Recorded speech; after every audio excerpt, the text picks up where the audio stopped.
Hey everyone, I'm Coach Trevor, and in today's video, we're going to be showcasing 5 beginner lower body exercises you can start with in the comfort of your own home. So without further ado, let's hop into it. Starting off with number 1 is a box squat. And for those who are not comfortable with traditional squats, this is a great alternative to not only focus on form in a more controlled environment, but allow you to practice proper posture throughout the entire movement. Now with this squat variation, it's important to find a couch or a chair that's both not too high or too low. If in a seated position, your butt is lower than knee level or a lot higher than knee level, you may want to try to find a better chair option, or if you're able to adjust the height, find that perfect sweet spot in the middle. Throughout this movement, you want to keep your knees in line with the hips and brace your core to keep a neutral spine. Now you may have a slight lean in the movement, and that's okay as long as you're not arching or curling your back forward. If you find this movement is putting too much tension on the knees or too much pressure on the hips, another great option with this same setup is to simply widen your stance and point your toes out in either direction. And this is called a sumo squat. This will relieve some of that tension you may be feeling, as well as target your adductors. Heading over into our second exercise is our elevated leg lifts, and this is a great one to target the quads and challenge your flexibility. So to get started, you're going to remain in a proper position, nice and strong posture there, keeping the knee in one spot as you fully extend your leg forward and try to squeeze and engage the quad at the top of the movement. And you could even see here I'm shaking slightly at the top because especially with tighter hamstrings, you're really going to feel this movement. 2 things to keep in mind with this movement are 1, not to swing the leg forward and back. You want to avoid using momentum, so try to control that speed as best you can. And 2, as we mentioned before, do your best to keep a nice strong posture. If I'm leaning forward with my back here, I'm going to be taking away most of that tension from what my leg would be getting with the exercise.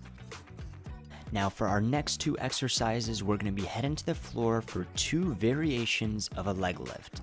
In this first one, our adductor leg lifts are going to be working both the inner thighs and those hips. So you're going to want to do your best to keep a slow and controlled speed while maintaining a neutral foot position. So your toes won't be aiming up or down, keeping them nice and straight throughout the movement. So from my feet nice and straight, your top leg is going to be coming forward over the bottom leg. And if you've never done this exercise before, don't worry if that bottom leg can't swing super high. It's a tough one for those adductors. So just like anything else, practice makes perfect. And for the second variation, we could think of our glutes with our abductor leg lifts. That top leg is going to be doing the lifting. And in contrast with our adductor leg lifts, with this movement, we're going to want to maintain a downward angle with our top foot. And this is going to help to target those abductors even further with this movement. Again, just like with that previous leg lift, doing your best to keep a slow and controlled speed throughout the movement. Now coming up next, we have our tabletop kickbacks, and this movement will be working our hamstrings and our glutes, but we'll also be focusing on bracing our core and keeping a nice straight back throughout the entire movement. So starting from a tabletop position, nice and slow, we'll be elevating a leg up, and throughout that entire process, we want to maintain a neutral spine position as best we can. Once we start hinging or curling our back, similar to our elevated leg lifts we were doing before, this will take away the tension we're supposed to be feeling with the lower body and bring that tension up to the upper body. It's key to remember that with most of these movements, the slower and more controlled you can perform them, the better off you are and the more results you'll achieve from those movements. Now, last but not least, in our group of 5 exercises, we're heading over to the back for our glute bridge lifts. Now, these are going to be a great one, not only to challenge the glutes, but to also challenge the quads. With this movement, similar to that tabletop kickback, we're going to want to maintain a neutral spine and a tight core as we lift our butt to an elevated position. And as mentioned before, a slow and controlled pace is key here, especially at the top. If you're able to hold and squeeze for an extra few seconds every rep, you're really going to feel that lower body light up. Now, if you're looking for an extra challenge with this bridge lift, you can add a march to it. Now, keep in mind, you will be elevated throughout the position, so at any point, if you need to take a rest, you'll be bringing that butt all the way back down. In an elevated bridge position, one knee at a time will be lifting to the top and coming right back down to the floor. You're going to do your best not to twist or turn the upper body during this process, and this is where you're really going to feel that stability being challenged throughout the movement.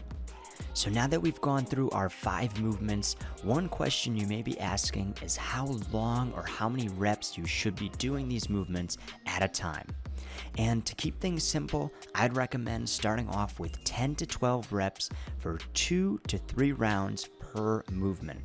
So for example, with those leg lifts or those elevated leg extensions where we're on one side, I would complete 10 reps per side and then repeat 1 to 2 times. It's important to remember that doing more reps will not always correlate to more or better results, but rather the quality of the repetitions you are performing truly dictate the results you get. So only doing one round of really incredible 10 reps is much better than doing 30 reps at half as effort or half as energy. So team, this has been 5 lower body exercises you can get started with in the comfort of your own home.